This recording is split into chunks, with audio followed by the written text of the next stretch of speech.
This episode is brought to you by Cageside Fight Company and by MMA Institute.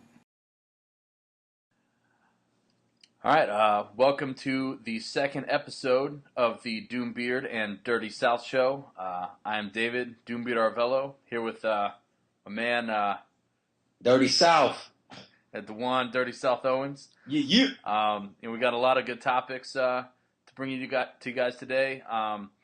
First and foremost, man, D'Juan happens to be coming off a pretty solid win this past weekend down at Titan Fighting Championships in Fayetteville, North Carolina. Give us your thoughts on your win, man. Man, I'm feeling good, man. I'm getting fat right now, so I'm happy getting that family time in. But yeah, it was a tough fight, and glad we came away with the W. We're putting the work in. Titans, it's a bigger platform, so we're looking to, get to the big show so we could be talking about our fights on these predictions one day. Right on, man. I think you're definitely a lot closer to the big show than I am, man. But hey, you never know, dude. Yeah, exactly, man. MMA is crazy, man. But anyway, so I guess first thing, we have UFC 177 coming up this weekend. Right. Really stacked card from top to bottom. I know we were talking earlier, and we were thinking about maybe only talking about most of the fights, and Right. we kind of agreed on doing that. But then I looked, and then I saw that even the first three fights are The whole card is crazy. So I figure we'll go from the bottom up and stuff. But like I said, man, this card is looking really nice, man. It's official. First fight is at 155. It's between Kane Carrizosa. He's 3-0. Pretty light, unexperienced. Never light, especially at the UFC level. But yeah. But he's got 2 subs and 1 TKO. And he's fighting Chris Wade, who is coming in as the reigning Ring of Combat lightweight champ. It's a really solid promotion. Lou Neglia's helped put over 100 guys in the UFC so far. Champs too, man. Champs too. Yeah, most definitely. Got Edgar, Wyman. Uriah was on there. Not Faber, but Hall. So yeah, they got some good guys coming out there. Then Chris Wade is his only loss is to World Series of Fighting standout Ozzy Dagulugov. He's a beast. Yeah, that guy's been killing it in World Series of Fighting. I think this fight's interesting because Carrizosa, he's definitely he's a finisher. And he's done well. He's undefeated. But I think Chris Wade, just the gap in experience is pretty big. Yeah, not just experience, but the caliber of opponents Wade's been fighting. Wade's been fighting some good guys since the beginning of his career. So I think that's gonna make the biggest difference. Yeah, that's true. It's like one thing that I really like about Ring of Combat and some of these other quality regional promotions is that his guys get legit fights. Oh, no doubt, no doubt. He wasn't like say it was that promotion out in California that we were talking about with that Explode Fight series where they put a champ into the UFC. He was undefeated. Embarrassing. And he was mostly fighting guys who were like 0-12 and stuff. Fighting the same guy 2 and 3 times, changing syllables in the name. Yeah. David Johnson versus David Johnston, Johnsonson, and all that craziness. Yeah. It's, in Ring of Combat, man, it's like if you can, get and defend your belt. Yeah, if you can do your thing there, you definitely, by the time you're a champ, fighting for the belt, it's a lower UFC level type guys. Yeah, most definitely, because it's like you said, man, you're either, fighting guys who could be, breaking into a division in the UFC, or you're fighting guys who've already been there. Right, no doubt. Honestly, I think that Chris Wade's going to take it by submission. He's got a lot of submission wins. What are your thoughts on that, brother? Whether he wins by submission or unanimous decision, because he does have a wrestling background. He's just a ridiculous athlete. Also, I think again that experience and the caliber of competition is going to be is going to lead to victory for him. So. Right on, man. Next up, we got Joe Soto versus Anthony Burchak. This is another fight that I kind of overlooked it at first, and then I looked back on the card and I was like, oh wait, those guys, man, that's actually a really legit fight. Right. both guys have a good amount of experience. They're 10-2 for Soto, 10-1 for Burchak. Soto's got a good amount of experience. His only losses are to Eddie Yagin and Tachi Palace fights, a big promotion out in California. Right. And then he was knocked out by the baddest man Joe on the planet. Yeah. Joe Warren. Self-proclaimed. Yeah. Well, but he's been doing his thing though for a while. Yeah, he's a beast. So it's like neither one of those losses. They're both the good guys. Of course. He's coming off his most recent win to get him into the UFC. Was for Tachi Palace fights, and it was a win over WEC veteran Chad George. So that's a pretty legit scalp to I think that's the fight that that's what put him over the edge. Yeah, to grab him. Yeah. Soto, look, he's a high level guy. Again, he's been UFC caliber for a while. I mean, he was the first Bellator champ. He fought very well against Warren in that fight. He got knocked out. Also, he's never been dominated. He's amazing wrestling. Good jiu-jitsu or anti-jiu-jitsu. Striking's good too. He's a good athlete. He's always conditioned. I think again, this is the one thing that's going to separate in this fight is the caliber of guys who he's been fighting. I think he's been fighting much tougher guys since his career started. Yeah, it's his opponent's interesting. Anthony Burchak, 10-1. He left as the MFC, 135-pound champ. Right. And that's a pretty legit show up in Canada. Doing a thing in Canada. Yeah, no doubt. He's he fought some good high level dudes as well. Although I definitely agree with you, it's Soto's definitely fought more, but he's also experienced, well rounded. He trains with probably the best camp for guys 155 and below. He trains with Team Alpha Male. Of course, hands down. Yeah, I mean I think for guys 155 and below, that is the highest concentration of just beasts in North America anyway. No boon yao. Yeah. Well, in North America, it's I think it's the best place. And right, not even close. Yeah. Of course. I'm gonna have to go against you on this one, man. I think Burchak is gonna maybe pull off a surprise submission. I could see that. Not out of the realm of possibility, but I'm gonna give Soto the edge. So we'll disagree on this one. Yeah, he's gotten some in before against guys that you didn't think he would. So true. I think I might go with upset on this one. All right, no doubt. I'm going with the favorite in Soto. Right on, man. Next up we've got a heavyweight fight. Anthony Hamilton. Who also bears the name of one of my favorite soul singers. So you lucky you caught yourself. I was about to get you. So okay. But he's fighting Ruan Potts, who happens to be the only representative in the UFC from South Africa. Right. Hamilton, he's experienced. He was also the MFC heavyweight champion.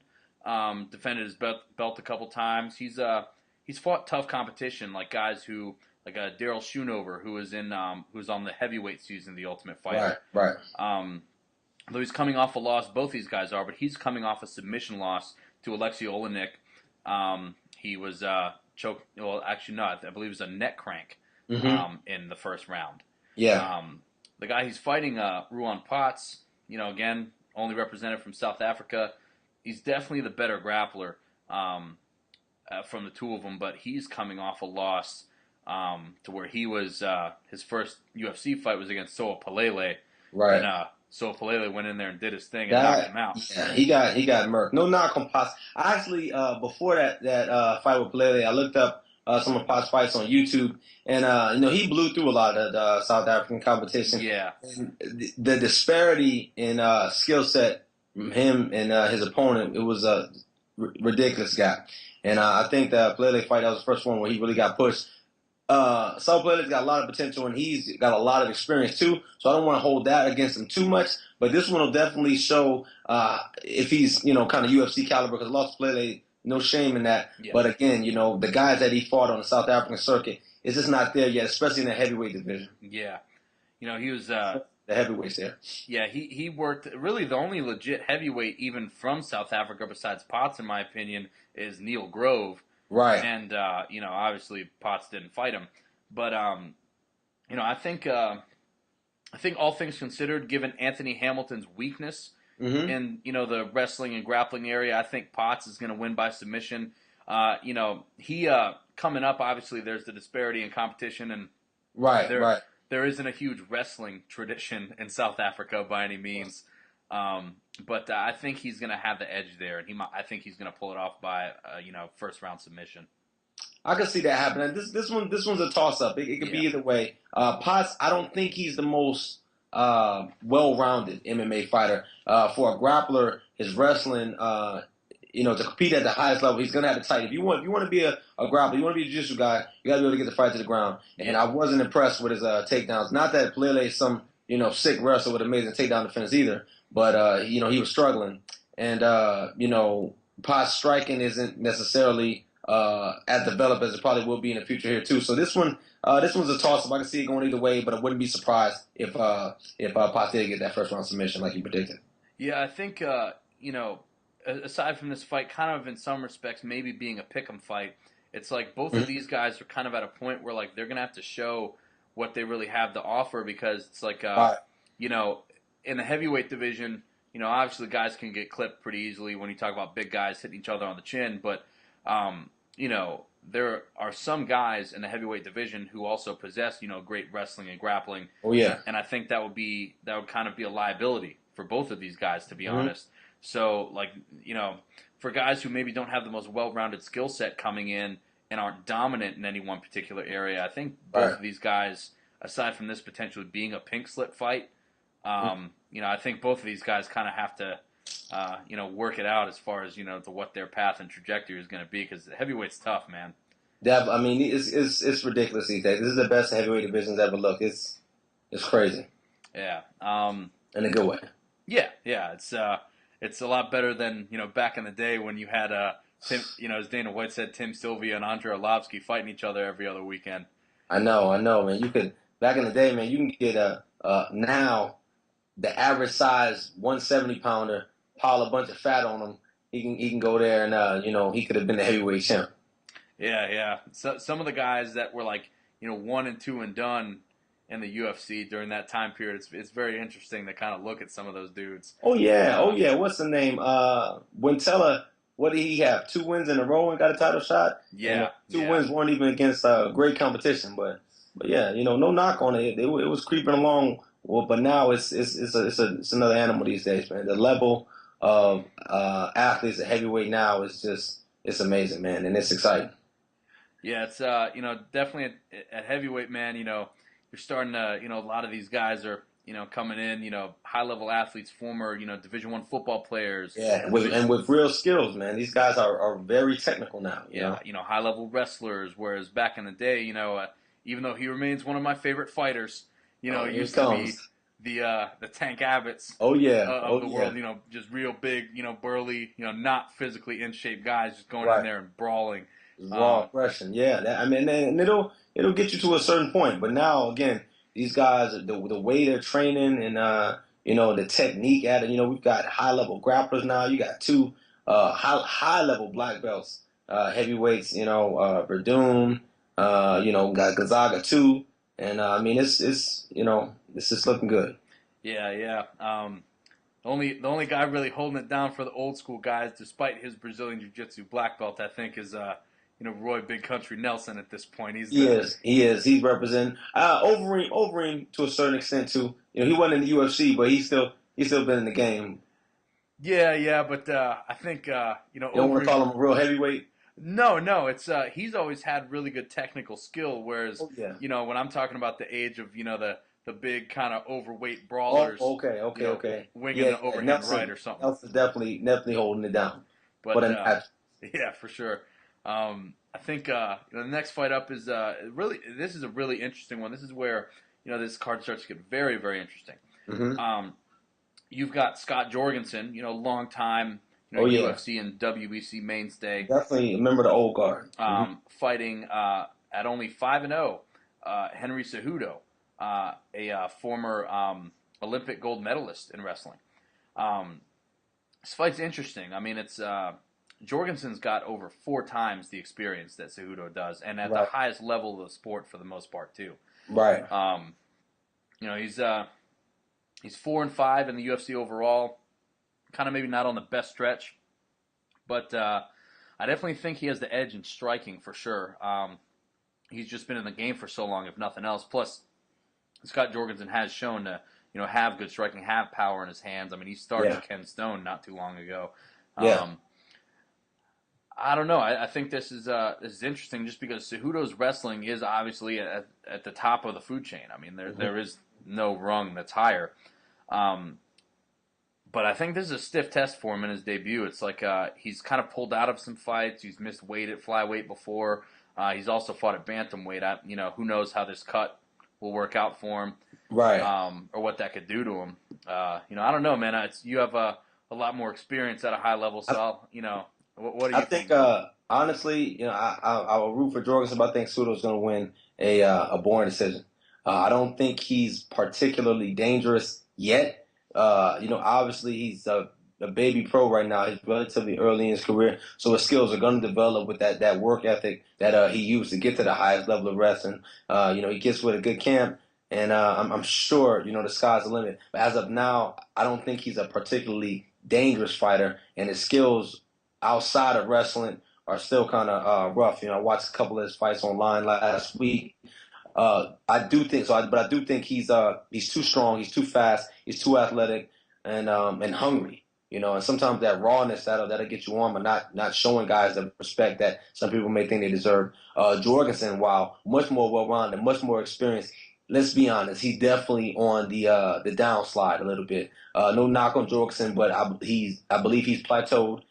He's at a high level, but I think he's as good as he's going to get. I haven't seen many new wrinkles in his game, and but at the same time, I don't think he has an area where he can put Cejudo away. Like he doesn't have a super slick or dangerous submission game or necessarily knockout power where he can just catch him. So even if he's out techniquing him, jabbing, running, keeping his movement, once the takedown comes, I don't really see him, being able to keep him off. So I'm going to give Cejudo the edge, and I think it's going to be a unanimous decision, and I don't think it'll be that exciting of a fight.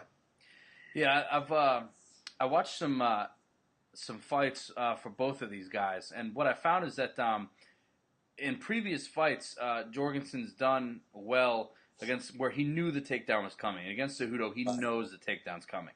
Oh, yeah. He's altered his stance a little bit, had a much lower stance, and he's caught guys coming in before with, both knees and like uppercuts and stuff. And, as that'll either A, catch a guy, much like, with some, the knee part of your kicks like you did last weekend. Yeah. And, then, or, if it's with punches and stuff, you either A, get the punch, get the uppercut, or B, it allows you, depending on if a guy gets inside or not, to at least get an underhook. Right. And I think, and I hope that, Jorgensen will maybe use that to his advantage. And I'm thinking, I'll go with the long shot on this one. Okay. I'm thinking Jorgensen by TKO that's based off of him catching Cejudo coming in for a takedown. Okay. I can see that. Nothing wrong with going with your heart sometimes. Yeah, I'm a softie when it comes to certain things. I think I leave with my heart a lot, but this time I'm going to go with my head.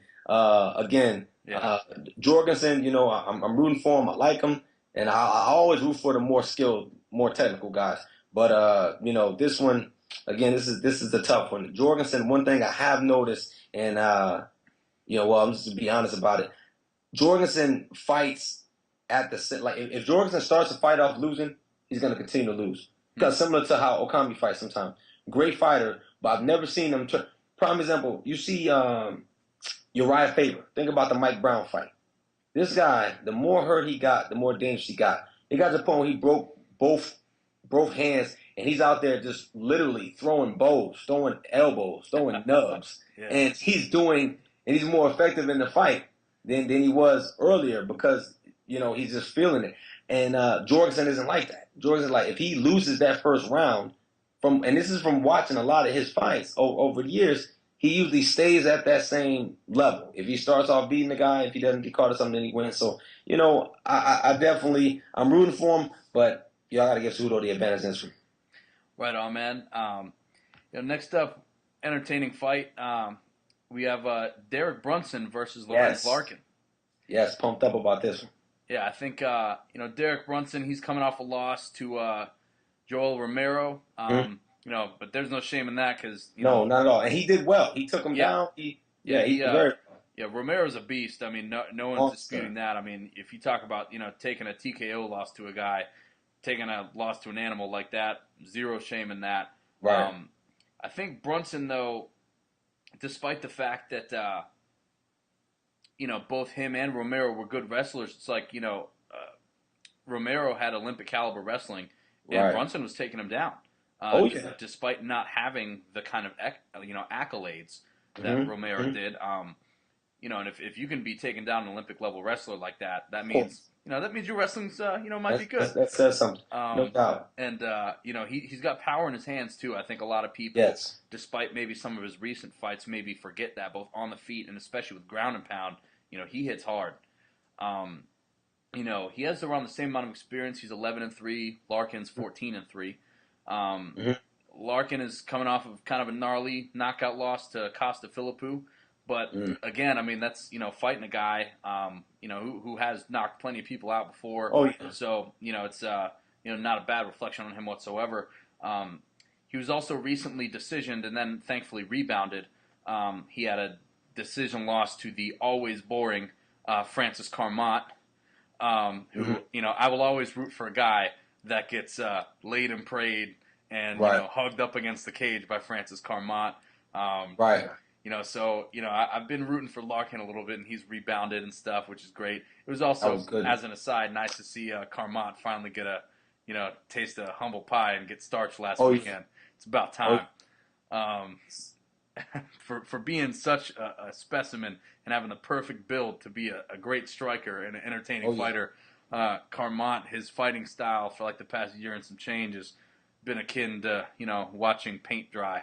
It So has been a little underwhelming, especially considering the way he came into the UFC with those nifty Kimura traps and yeah, short chokes and submissions, and so definitely. But when it comes to this fight, I like both of these guys, and I've been following both of these guys a lot. yeah, Derek Brunson more so. I was at Derek Brunson's first amateur fight in Wilmington, North Carolina. He's been doing this thing for a while. He's an amazing athlete. He's got a lot of heart. He's always in shape. Always in shape. Great conditioning. His striking can be a little wild at sometimes, especially defensively, but he's tightened that up, and I think he's getting in his groove, man. As we know, obviously, like we said, he took down Yoel Romero. He's taken down everyone that he's fought. I've seen, and so he definitely can take Larkin down. Larkin has amazing balance. Not only so he doesn't have traditional wrestling, but he has good takedown defense, insane balance, and Larkin has some of the most beautiful striking and movement in the UFC. I mean, his striking and combinations are amazing. His movement is amazing. A lot of people may not have just seen how talented Larkin is because they weren't familiar with him in Strikeforce, yeah. but he was whooping. He was doing his thing in Strikeforce against good competition too. I think the only person that beat him in Strikeforce was Mo Lawal. And this is Mo Lawal, ridiculously high level athlete also and wrestler. But this fight, this is a toss up too. I give Larkin heavy striking advantage. Cardio, I think Larkin might have a cardio advantage also. Brunson, obviously, his wrestling is amazing, and he's fought some tough guys in the UFC. This is a close one, man. I like both of these guys, and I wouldn't be surprised with either one of them getting a W. It wouldn't be like a crazy upset. They got a relatively about the same amount of experience and level of competition. They both fought some dangerous guys. They both taken big steps up in competition and put it on the line before too. So this is a good one. This is both guys need this fight. Yeah, I think it's funny that you say that you saw Derek Brunson's first fight in Wilmington, North Carolina. I actually had the chance to meet him earlier this year, also in Wilmington, North Carolina. Okay. At Rich Dunbackley's Battle in the South. Went down there with Terrell Hobbs and Sam Ure for Sam Ure's fight. Right. But I think that I think this fight is really going to be decided by Brunson's wrestling and ability to put Larkin on the ground. And I think Larkin's only chance in this is whether he's going to be able to show his good takedown defense. And even if he gets taken down, he has shown a good ability to just pop back up. Definitely. But I think that if he is not able to get back up, I think that Brunson is obviously going to be able to win it by decision if nothing else. But I think honestly that I think Brunson is going to take this by either second or third round submission. Is I can my see take. that. I think that he's just going to wear Larkin down and just repeatedly be able to take him down and eventually keep him down. That I can see that happen. Like I said, this one, in my opinion, more of a toss up. I definitely can see Brunson winning the decision. As far as Larkin's grappling, he has a very defensive oriented grappling style. So Yes. he knows how to hold the guy and stay safe and get back up. I haven't seen him really go for too much of anything offensive grappling wise, but his defense is pretty sound. He's even worked. I've seen him doing a little bit of rubber guard effectively in his fight against Gian Vellante and Strikeforce, who's also a beast of a wrestler. So this will be a good one. This is definitely an evenly matched fight, and I love evenly matched fights. And these guys are around the same point in their career, and they both have a lot of talent in different areas. So this could be the typical striker versus grappler fight, but we'll just see who brings another element to the table and see if that plays that yields dividends. Right on. Next up we have a interesting fight between Damon Jackson, UFC newcomer, and versus Yancy Medeiros, who's been in the UFC for a couple fights. Mm-hmm. Jackson's 9-0. Medeiros, oddly enough, is 5-2 with I believe one no contest in there. This is at 55.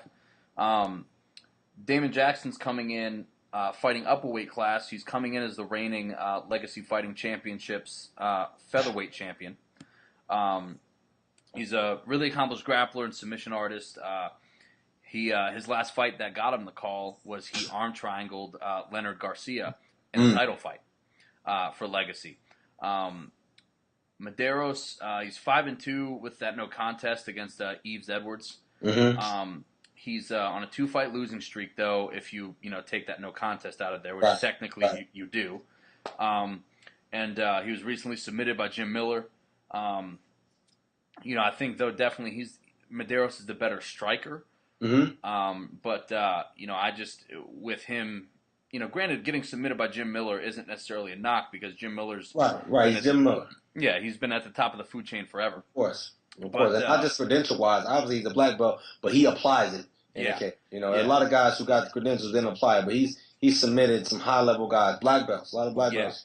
I think ultimately, I give the UFC newcomer Damon Jackson the edge. I think he's going to win by first round submission. If you can submit a guy like Leonard Garcia, who maybe isn't known for having the best ground game, but has been around at the highest level forever. And his submission defense is amazing. I think the only time I remember him getting submitted was by Mike Brown, and again, Mike Brown steamrolled him. A lot of that was due to just taking a beating. Yeah, I think. I'm gonna agree with you on there. I think I definitely think he's gonna have that advantage, and I can see him getting a finish with his grappling advantage also. Yeah, I think you said it, and then it came to mind. The only other time in recent memory that I remember Garcia getting submitted was he got submitted by the Korean Zombie by that twister. That twister. I forgot about that. That was, that might have been a little bit due to recklessness too. But yeah, definitely.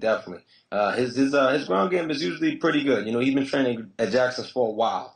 And he a lot of times we can't really tell exactly how technical he is in certain areas because he wants to just go out there and I don't know what you want to call it, but he likes to entertain the crowd, and some people like that style.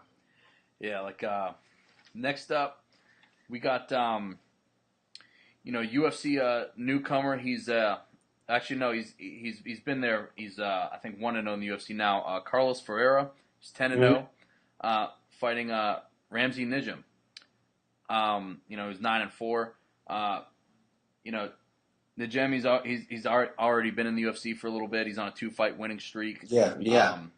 What is he, like 5-2 in the UFC? Yes. Overall. Yeah, he's doing his thing. Every time I count this guy out, and it's been at least 3 times, man, he surprises me. There's something about his style. He just doesn't look. He gets it done. Let me just put it like that. Yeah. He goes in there and he gets it done. Yeah, I think Ramsey, or as they called him on The Ultimate Fighter, Stripper Ramsey, because he had a tendency for getting his magic mic on. Right. He he's got great grappling, great wrestling. Pretty good record in the UFC. His only losses, he's 5-3. I just see here. Right. His only losses are to good guys, though.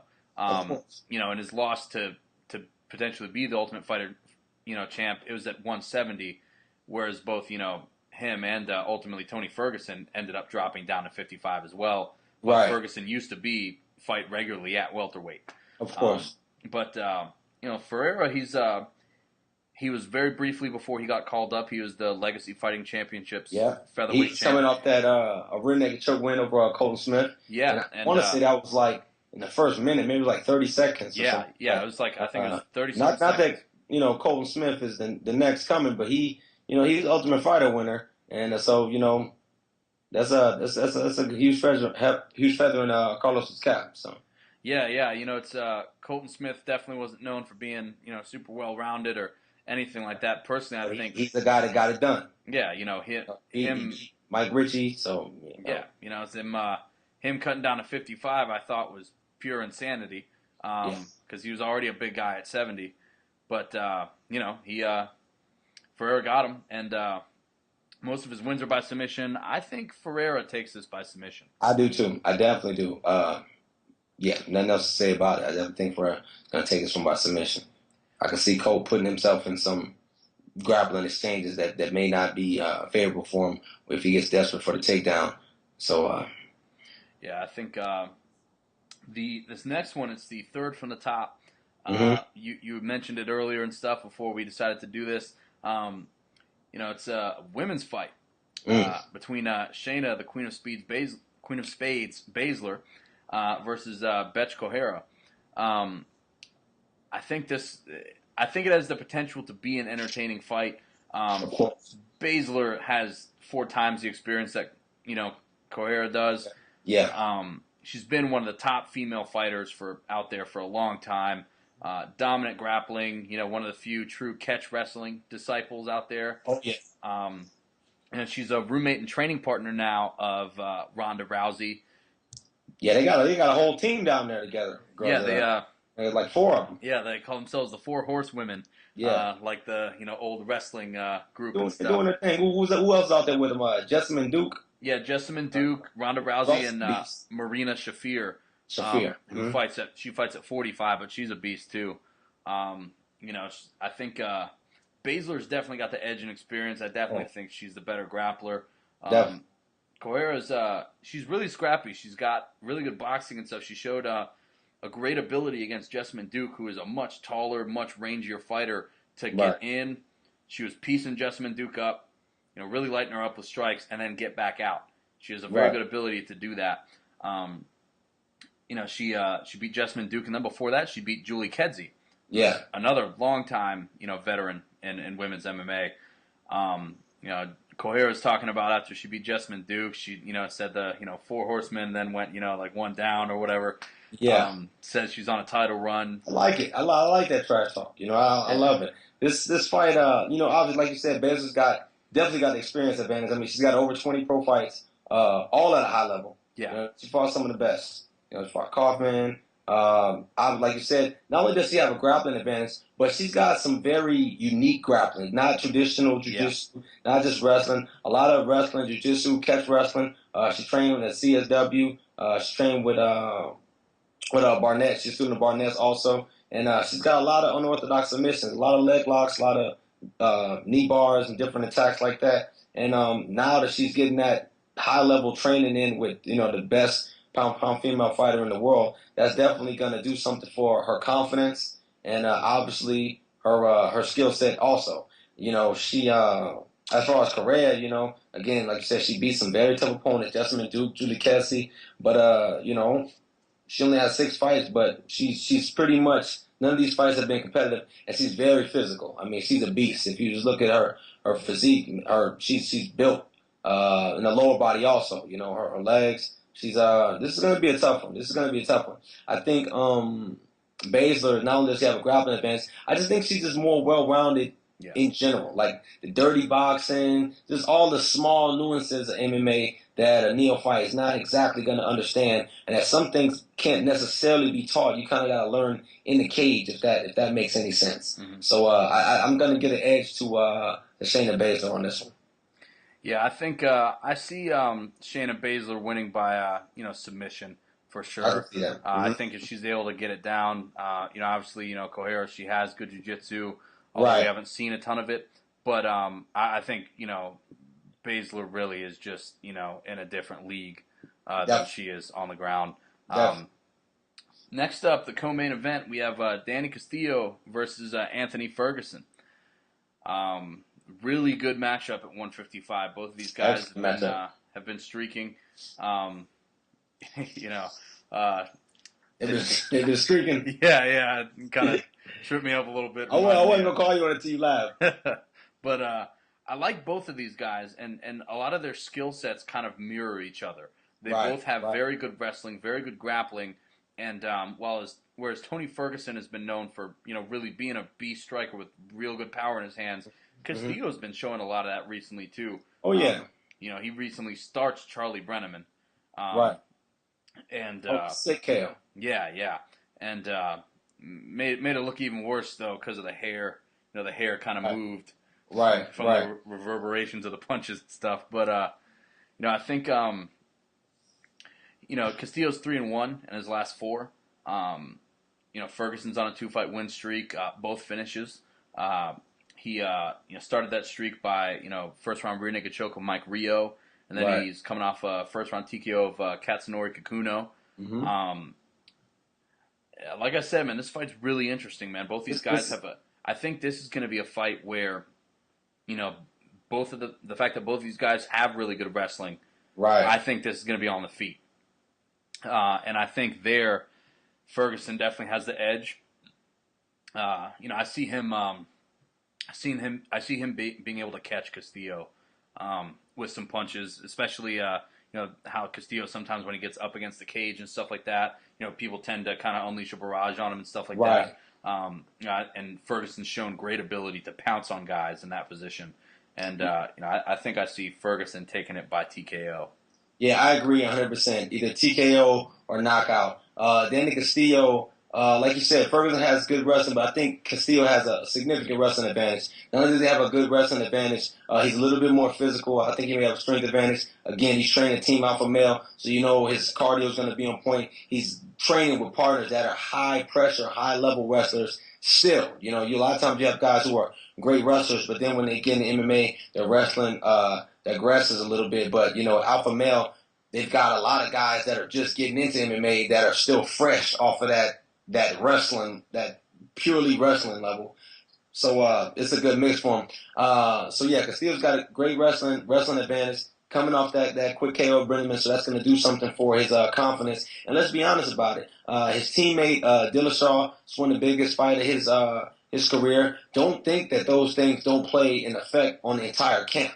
A whole camp feel like they got the glow right now. Again, that energy, that excitement, it just spreads and it motivates people. So he's going to be feeling good. But Ferguson, like you said, he used to fight at 170.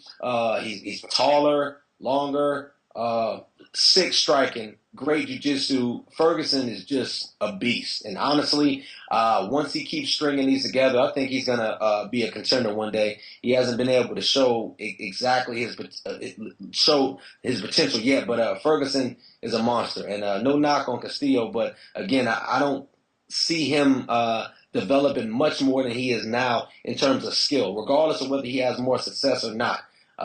But Ferguson, I think the sky's the limit. I think he's still progressively getting better at a fast rate, and I think his striking is going to be a little bit too much for Castillo. I can see Castillo getting desperate for the takedown.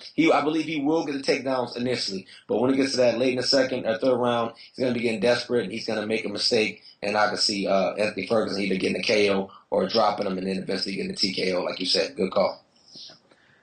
Last fight, headliner is a title fight, a rematch between T.J. Dillashaw and Renan Barão. Pretty gnarly fight. The first one was gnarly. It's T.J. Dillashaw. He's 10-2. Barao was 30-2. 30-2. Had a pretty insane winning streak going on. Best Although, in MMA. yeah, although despite the fact that some people might hate on me for it, I would maybe cry foul with a little bit of Barao's experience. Some of these guys that you see coming out of Brazil, up until only recently, there really wasn't an athletic commission of any kind anywhere in Brazil. Right. Yeah, you would have a guy fighting, a guy could be 20-0 fighting a guy who's 0-2. Yeah, and he has some questionable fights on He's his got thing. some on there, but one thing we do know from the beginning of his WEC fights, which is definitely more than 10, he's been fighting good guys. And That's true. He's blown through them also. Yeah. One of my favorite fighters, a guy, Luis Santos, I think nicknamed Sapo. His joker's like 63-10. He's got a lot of those cans on there too, but he's also got a lot of good guys who he smashed there too. So, Barao, this fight is incredible. First thing first, let me preface this with TJ Dillashaw put on the best performance anybody's put on in recent history, in my opinion. Yeah. That fight was masterful. It was amazing. It was like watching a movie. Wow. I'm stuttering thinking about it. His striking was great. His timing was great. His confidence was soaring, and it was a perfect performance. It was a perfect performance. No knock on Barao. A lot of people think, did Barao fight this way? No, Barao fought good. He fought the way he always fight. It's just TJ Dillashaw fought amazingly. And, it was a big step above anything he had done previous to that. It was very subtle progression. People could slowly see with each fight his striking was getting better, culminating in that beatdown of Mike Easton, who, fancies himself a striker. But so if you pay attention, you saw that progression coming. But that was just an amazing performance. I saw in the countdown, he said, listen, I'm not looking to recreate that. I'm looking to do even better. I don't think he slacked in this fight at all. Dwayne Ludwig, who, in my opinion, was more responsible, I could say, than one individual person for the recent development in skill and obviously striking. He's living with TJ Dillashaw for the last month or so. So he's definitely putting the work in. Barao, I think that, call me crazy, but this is obviously going to light a fire in him. I mean, come on, you whooped that much ass for so long. You can't help but feel like, look, I'm, not that he was complacent in training or anything, but in his mind, you're so used to winning like that and dominating guys. That's gotta, and then Dillashaw, Barao had beat guys much more dangerous than that. So Dillashaw, I could see how that could happen, but I know Barao was going to be hungry for that belt back. Brazilians got a lot of pride, and there was a lot of trash talk between Team Alpha Male and Nova União. So obviously, the team was going hard on him, pushing him. It felt like you carrying the flag, you representing your people. So he's going to go into this fight pumped. This is not going to be a good time to fight Barao, but if anybody can do it, it's TJ. Yeah, I kind of, aside from the fact that a lot of champions have clauses in their contract now that say that, if I lose the title, I get a rematch. I understand that from a ratings perspective, as well as pay-per-view buys for this one. Right. It's a good matchup for the bantamweight title. I know Rafael Asunciao felt, really shafted. Oh, yeah. As he should have been, I think. This is a big fight. This is a big ratings fight, big money fight. Right. For the UFC, rematch of, one of the gnarliest fights in recent memory and stuff. But I kind of have a problem with the matchup because, you like say the Frankie Edgar, Gray Maynard trilogy or the BJ, the second one. Yeah, it's like, okay, they had really close, contentious fights that were decisions. Right. This was a thorough beatdown. And not only was it a thorough beatdown, it was super recent. I mean, this shit seemed like it just happened yesterday. Yeah, it's I think UFC may have jumped the gun a little bit on this one. Well, anything Padernis may have jumped the gun because I know he was pushing for it hard.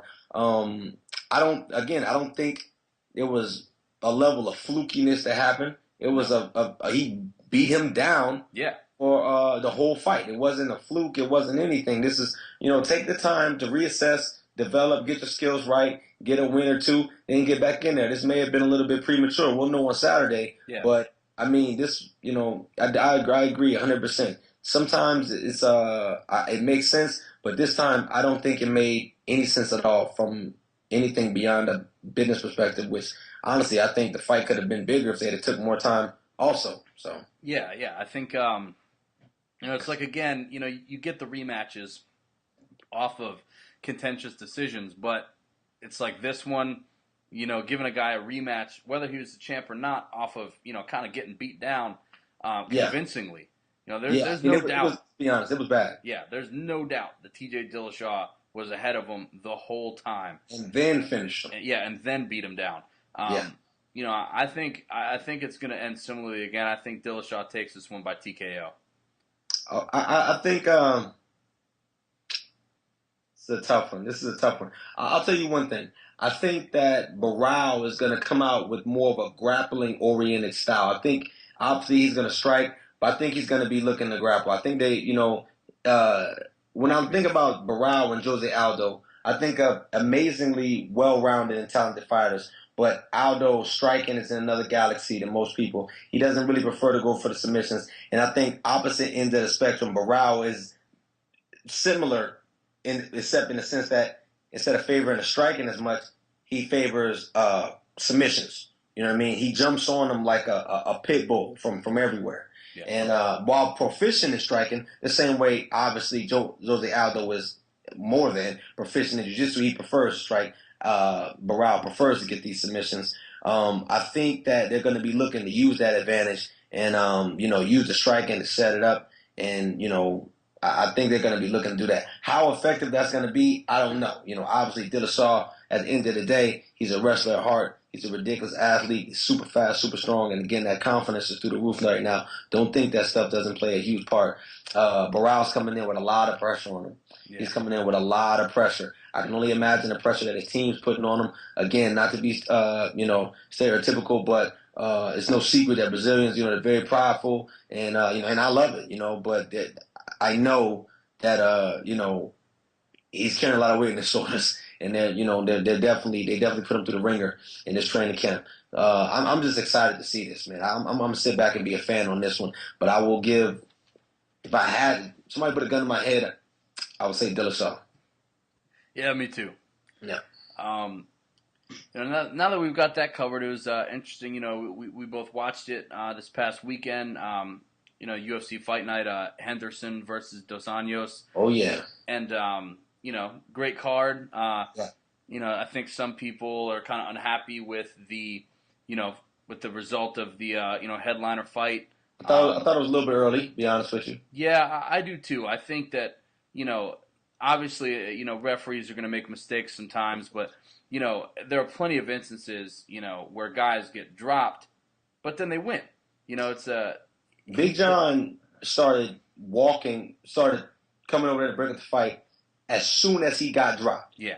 As soon as he got dropped. Now, I'm not talking about when he actually physically stepped over him, because he did a good job of breaking it up. He didn't just go over there and grab. He stepped over and almost sat over Henderson, so there was no way he could do anything and no way he can get hit. And Henderson's head is like between John's legs backwards. It was no way. Like, the fight was done. Yeah. It wasn't. And but he started making his way over there as soon as he got dropped.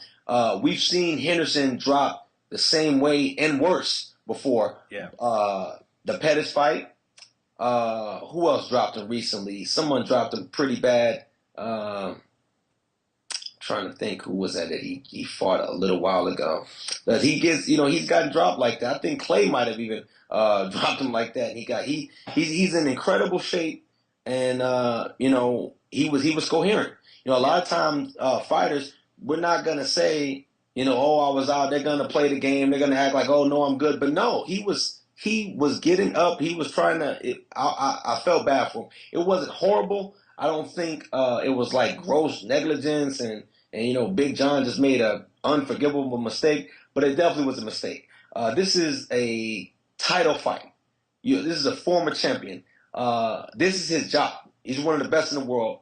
Let the man fight. You know what I mean? Main event, let him fight. You know what I mean? At least, he didn't even get hit one time after he got dropped. Yeah. And, I know from a ref's perspective, his priority is fighter safety.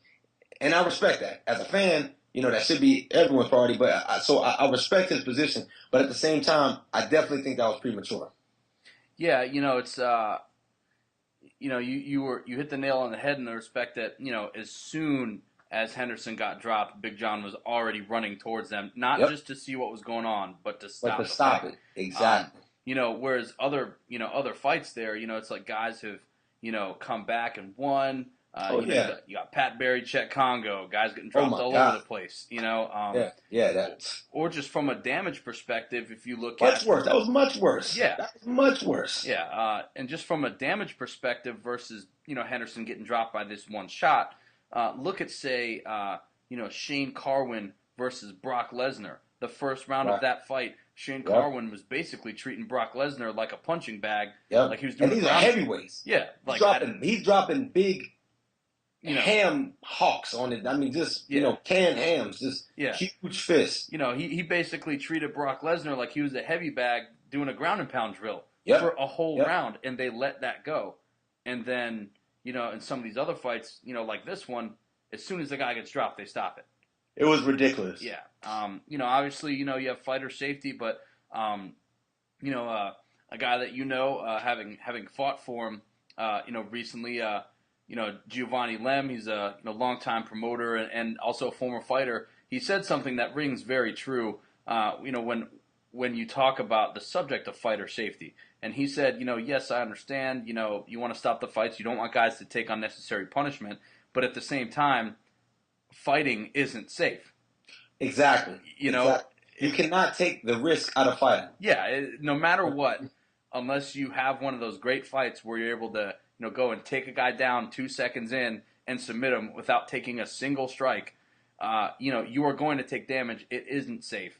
And regardless of what happened, you're still prepared. If that's what fighting is risk. Yeah. That is the basis of its appeal. Yeah, and I think, if you ask anybody, like I guarantee you, if you asked, Benson Henderson, hey, do you, if he was able to really answer it and not really care about being PC and all that, right? Hey, did you like the fact that Big John stopped it, or would you have preferred to go until you literally just could not take anymore? Right. And I guarantee you, practically 100% of these guys out there would just be like, let me fight until I am no longer resisting. I mean, these people, a lot of times, especially as fans, when we look at this, we don't realize this is these guys' job. This is how they make a living. You literally make half as much money as you would when you lose a fight. Half. Henderson, I don't know how what pay scale he's on now, but I gotta imagine it's pretty good. He gets maybe 60 and 60, 70 and 70, 80 and 80, something like that. Yeah. You know what I mean? You're talking about the difference between 70 G's. 70 G's? This is a huge mistake. Yeah. So I mean, this is a lot of money, man. You know what I mean? So when it comes to someone else's discretion, you definitely gotta give the guy the benefit of the doubt, especially like I said, these are not amateur fighters. Yeah. This wasn't even like debut pros in the UFC, which it doesn't matter because by the time you're UFC caliber, you're one of the best in the world. But Ben Henderson, one of the top 5, maybe top 3 in the world, wow. You know what I mean? Yeah, still like you, Big John, but you're slipping, dog. Yeah, it's not like when they talk to him afterwards. Sometimes you see guys playing the game like, oh no, I wasn't out. Oh, but then you talk to him and then their eyes are still great my dude, man. But come on, he was crazy for that one. Yeah, but he was still fine, pretty much. But kind of also on a side note though, thankfully Henderson was coherent. But I think that we've had a couple instances recently of it being shown that maybe you shouldn't interview guys after they get knocked out or choked out. Oh yeah, it doesn't get much sillier than post fight interview. After somebody gets knocked out or something like that, ask some questions. Yeah, but so we watched this. We kind of got sidetracked there for a minute, but it was a very worthy topic for sure. On that same card, we had Chaz Skelly. He recently picked up his first UFC win. He's now 1-1 in the UFC. He's making, he's taking another fight less than 2 weeks from now. From now anyway. Right. He's fighting Sean Soriano as a replacement. Soriano's original opponent dropped out. He's taken 2 fights in the UFC on, with 14 days in between them, literally.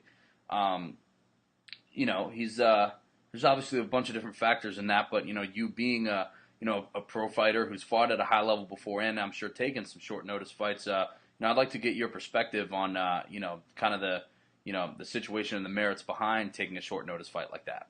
Yeah, listen. When it comes to short notice fights, it's high risk, high reward. To me, the biggest predicate is I'm going to think about one, the opponent.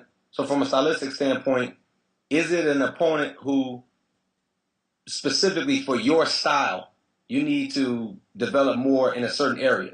If it's a well-rounded guy, then it's like, okay, you're already well-rounded. You don't have to train more of one aspect. You just get in shape and, you prepare for anything. But if this guy is a specialist, regardless of how good he is, I'm going to need time to prepare for that specific thing. A guy like, it could be someone amazing, BJ Penn, prime BJ Penn. This guy's a master everywhere. You get in there, you train everything, you give it your best. You don't have to train one specific thing. Now, and we're talking about, obviously, one of the best in the world at the time.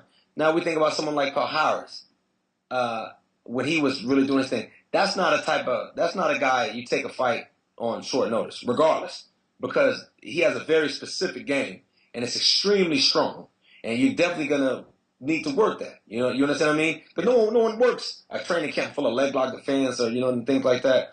And that's not to say don't ever, take a late fight against a specialist, but that's when it would matter more, depending on the opponent. And again, what kind of shape are you in? A lot of times, fighters, we have what we call fat camp. I don't have enough time to train my skills, so I'm just literally training to get this weight off. And it's fat camp. It just depends. You got guys that, a lot of times people talk about how big fighters are, how much they walk around at. How much you walk around that doesn't have anything to do with how big you are.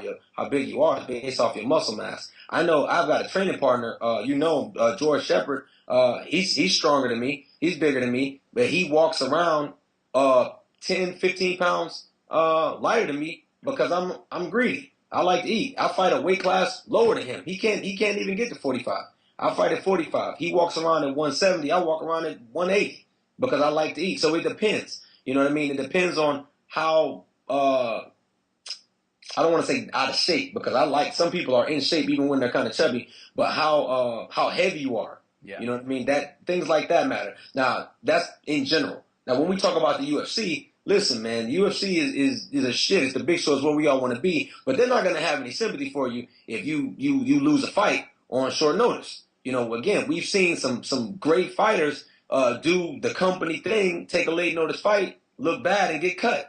We've seen that happen plenty of times. You know what I mean? At the same time, we've also seen a guy, bail the UFC out, take a short notice fight, especially coming off a win, get 2 wins in a row, and now he's got the buzz, he got more money in his pocket, the UFC owes he one. So it just depends. It's, again, high risk, high reward. Yeah, I think in this particular instance, I think, kind of what you were talking about, like, what type of matchup is it?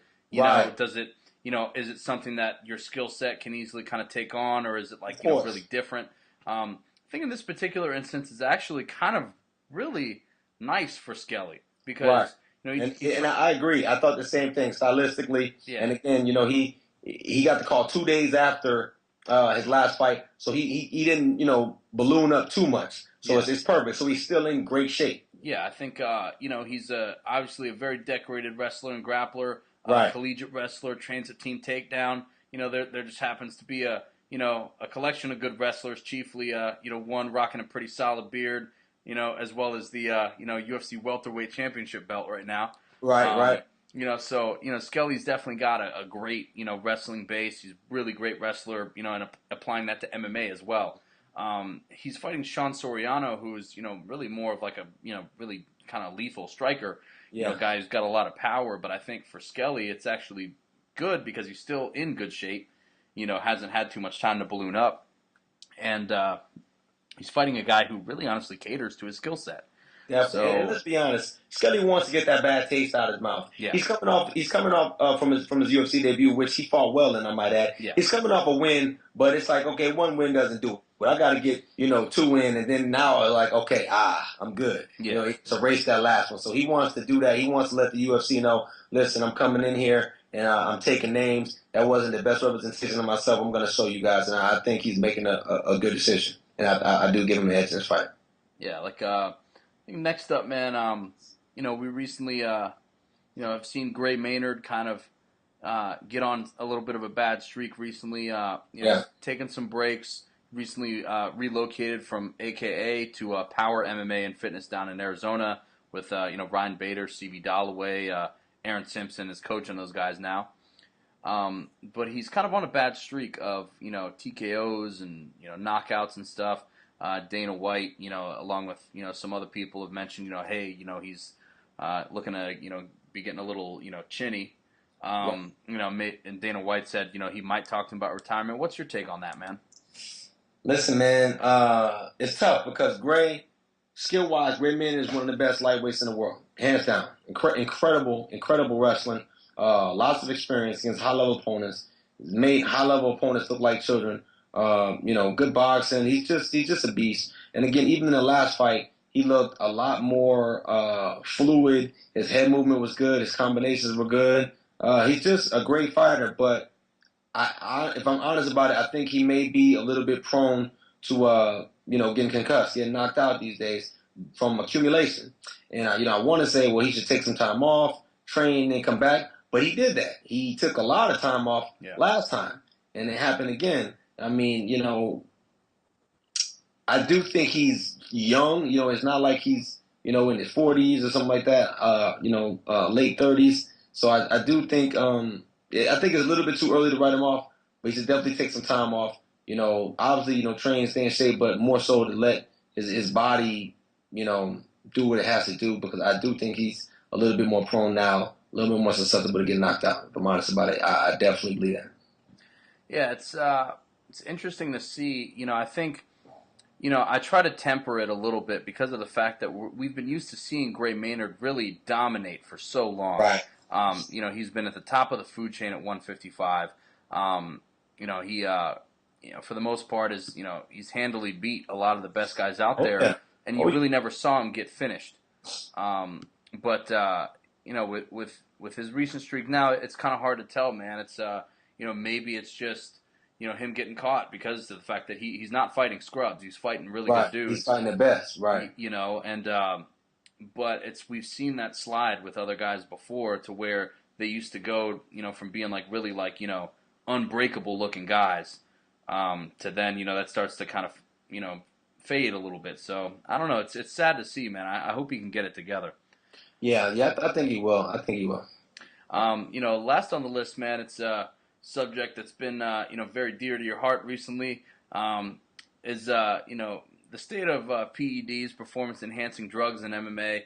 It's a pretty wide-ranging and multifaceted topic, man. But I know you said that was something you really wanted to speak on, man. So let's go ahead and give us your take on where you think we are. Well, PED, or as we call them, performance enhancement drugs, could be anything that basically enhances your performance that's controlled. We're talking HGH, steroids, with an anabolic, they've got blood dose. It's ridiculous. When we think of steroids, it's so 80s. When we say steroids, so caveman, so basic. Now it's not just about steroids. There's so many things you can do. You can manipulate things that are legal, TRT. You can do a lot of different things. So let's just get off of, when people say steroids, we'll just say performance enhancement drugs. And it's very prevalent in high level MMA, and even outside of UFC, because again, it's expensive to do these tests. It's very expensive. Yeah. I'm not one of these guys. A lot of people, they're finger pointing and they blame people using drugs for why they lose and things like that. Yeah. These things do make a difference. But if you're going to be a proponent for clean fighters, don't whine about it. Whoop ass. You see what I'm saying? Because obviously skill is the most important factor. Yeah. Period. Let's be honest. You shouldn't be getting in strength on strength battles anyway. Because if that's the case, you're not being as technical as you can be. Yeah. That's not to say that these things don't matter, because they do matter. But I do think that it's ridiculous, and I think testing, not just the testing, but I think the consequences should be more. I mean, these guys are getting slaps on the wrist. Not saying it's cool or I'm condoning it, but if someone plays basketball, football, like I don't care about somebody hitting the ball. If there's just some guy who's lifting weights for recreation, he wants to look good at the beach, fine, to each his own. But when we're talking about combat sports, when we're talking about your job being to inflict pain on another human being, not only do I think the consequences should be bigger within the realm of MMA, I think it should be criminal. I think it should be criminal. I'm not saying it should be a felony, maybe a misdemeanor, maybe, I don't know, but it's not cool. And I've heard usually some reasonably intelligent guys, and people I know, friends, say things like, "Oh, well, everybody's doing it," and then look, everyone's not doing it. A lot of guys are, but everyone's not doing it. And honestly, a lot of evil has been justified throughout history by saying everyone's doing it. Yeah. So let's just you understand what I'm saying? Yeah. So we gotta reassess our mentality when it comes to things like that. So yeah, that's how I feel about it. I don't respect anyone who's ever done it, regardless of any legendary status. I don't go around ragging on people that do it. I don't like it. To me, it says something about you deep down. And again, we're talking about guys who compete in combat sports. If it's any guy who just wants to do it to look, I'm not against that. As long as you don't abuse drugs, I'm not against it. I'm not against it at all. But again, when we're talking about professional fighters participating in combat sports, especially when the playing field's not even, I can't respect it. I'm not down with it, and I think the consequences should be more severe. Yeah, I think it's unfortunate that a lot of the debate online, involving PEDs and stuff, it tends to be very vanilla and only gets into like the surface level stuff. And you see guys saying, "Oh, well, why haven't they been testing for all this stuff?" What a lot of people don't understand, whereas you and I do, is that athletic commissions, in most states, they have to make money. They're not just given a blank check. So when you're talking about, let's say UFC goes to a certain state, that athletic commission charges the UFC a flat fee plus a tax on their gate. So let's say by the time all is said and done, that athletic commission, for a decent UFC gate, maybe not a record-breaking one, let's say they come away with 70, 80, 90 grand. Definitely within the realm of possibility. You start talking about the cost for testing for everything, not just testing for, marijuana or cocaine or just steroids, but, EPOs, HGH, a lot of this other stuff that guys have been using under the radar for a while, or TRT. Right. You're talking about a cost of thousands and thousands of dollars per fighter. Yep. So a commission can't afford to take in, they make $70 and then pay 80. They make 70,000 and then pay 80,000 in drug testing. They're not going to do that. Most commissions again have to be solvent. And so, thankfully, after a couple of years of sustained outcry, the UFC is finally starting to pony up and pay for the testing themselves, because otherwise it just wouldn't get done because the money's not there. Of course, I agree. I agree 100%. I think that. I think TRT is something that it was a nice bandwagon for everyone to jump off of, to jump on and, oh, TRT's bad. Whereas, at the end of the day, there weren't that many guys who had a TRT exemption. And if other guys got caught and then admitting to abusing TRT without the license, then they deserve to get punished, because you can't be abusing anything. Of course. But, the guys who had licenses, for the most part, there were a couple questionable ones, but for the most part, guys had legitimate issues. And, I feel, being on TRT myself to, testosterone issues that resulted from head trauma, I can tell you firsthand that I am not going into the gym and, dominating people. The way people would talk about TRT, you'd think that I'd go in there with, the pro team at a lot of these great gyms and just be beasting on people. But, last time I checked, I think if you and I were to grapple, I think it would be very ugly for me, and I don't think TRT would help me very much. Oh man, that stuff is strong, man. Not that strong, man. I guarantee you. But but yeah. But it is nice that the UFC is finally taking a stand and paying for the testing. And a recent guy who got popped, not for something that was widely talked about, Ali Bagutinov. Yeah. Just fought Demetrius Johnson, and for flyweight, that guy's a little power pellet. He's huge. Yes, that Joker was on any and everything. Yeah, and you could see the physicality in that fight. I mean, Demetrius Johnson, as strong and as fast as he is, he could not get off of that cage. Now he got smart and found a way to fight off the cage, throw elbows, knees, and he won it that way. But he could not get off of that cage. You know what I mean? This Bakhtiarov had a huge strength advantage, and I wasn't surprised at all when those results came back. Yeah, and Demetrius Johnson talked about, well, I don't care if guys are on PEDs. I'm just, basically I'm just here to, do my thing. But I think had he lost, he would have been saying something different. No, not even, of course. But I know, people only talk about it in the scope of, on the biggest stage in the sport. Right. But, you're a pretty well-traveled guy. You've been to, a lot of different, good camps. From your own experience, from kind of where you've been, obviously not naming any names and stuff, but how prevalent do you think, not just any one performance-enhancing drug, but just everything together, how prevalent do you think it still is, man? A lot of guys are on it, man. A lot of guys are on it. And I've been asked by guys just casually, not am I on it, because they assumed, of course, just, oh yeah, what kind of stuff you taking?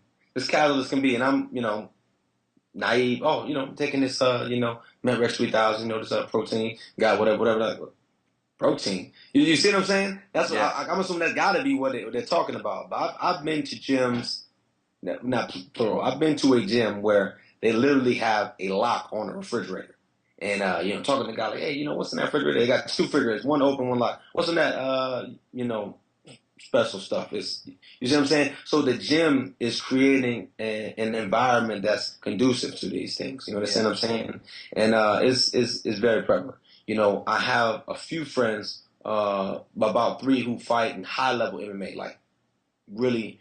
And, they pretty much, they've hit me to the game. And I was shocked. I mean, I got into this sport as an adult, and I was always pretty naive into thinking like, you're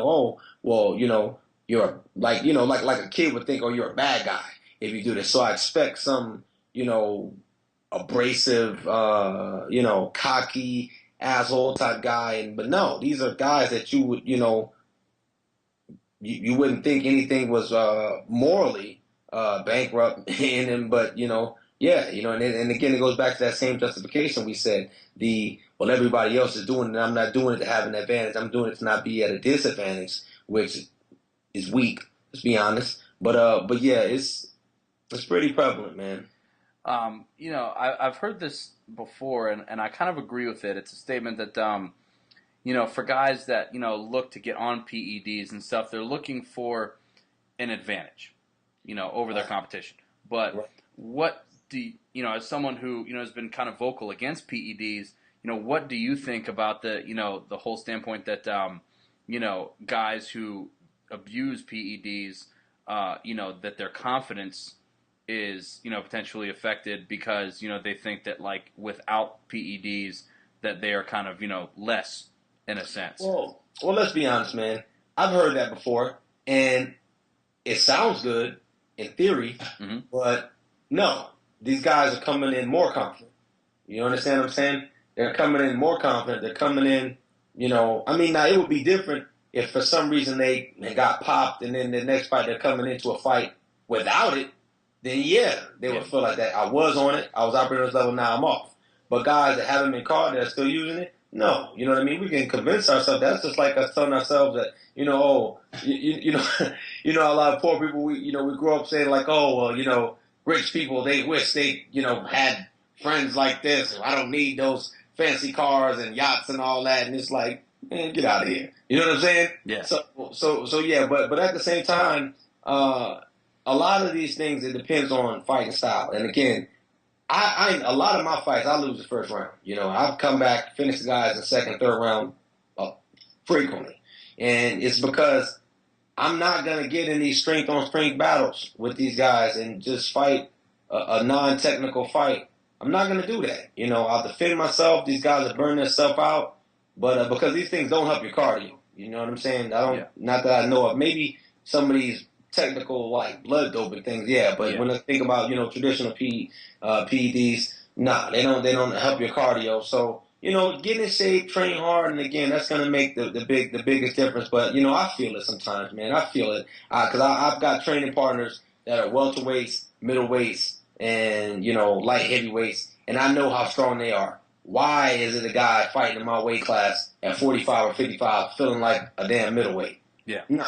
You see what I'm saying? Yeah. And then, you know, the second and third round, I don't know if it's just due to fatigue, but they don't feel anything like that. So, I mean, you know, it happens, but, I mean, what are you going to do? What are you going to do? Same with any other problem you see in the world. You can either complain about it or you can do something about it and, you know, be proactive, get your skills tight, whoop ass, and then talk about it. You see what I'm saying? Don't feel bad about Don't feel bad about calling guys out, even if it's guys that you respect. I got people that I care about that are good buddies of mine that are on it. That's not changing what I'm going to say about it, how I feel about it. It's weak. You know what I mean? That's just what it is. You know? Yeah. I mean, I pride myself on anytime it comes up, I want to talk about it. I mean, my last 2 walkout shirts, a good buddy of mine that makes my shirts, he yells at me all the time. Why are you making me put this on there? I put no steroids on there. My other shirt, it has like a sign with steroids and a line through it. I always, because people need to understand that this is a big problem, but there's also guys who are not about that, and again, they're fighting to prove that. There are a lot of great fighters, and to me, some of the best fighters in the world, they don't use that stuff. I don't know them personally, but I doubt Fedor was on anything. I doubt BJ was on anything. I doubt Anderson Silva was on anything. I doubt Cain Velasquez is on anything. You see what I'm saying? Now, we're talking about super skilled guys that don't necessarily use strength. None of these guys I named have a strength-based style. Yeah. You see what I'm saying? These guys are martial art, Machida. You see what I'm saying? So I know what's possible. I know I know that they've beaten guys that are on things. We know for a fact. Shit, especially when we talk about Anderson. You know what I mean? At least 4 guys. Yeah. So it's all good, and that's motivation. You know what I mean? Right on, man. Well, as always, brother, it's great, being able to bounce a lot of things off you, man. I think this is a real good episode, man. And definitely, bro. I can't wait to get back up there. I miss you, man. Hey guys, look, I know you see me and David up here yawning a few times. We had to push the time back a little bit. But it's all good. We still stayed up late to give you these predictions. You know what I mean? I'm not about that gambling, but if you're gonna gamble, check us out. You know what I mean? And we're gonna bring some real insight to these odds. Okay. Right on, man. Well, like I said, dude, I look forward to seeing you once you get back up here next week. No doubt. And you have a good night, brother. All right, hold it down, man. Peace. All right, guys. Hey, check out K-Side MMA for all your MMA gear and apparel. Toro BJJ. Check out Doombeard Report, always coming with that fresh heat. He got a fat interview on the way. So, guys, stay tuned, all right? Peace.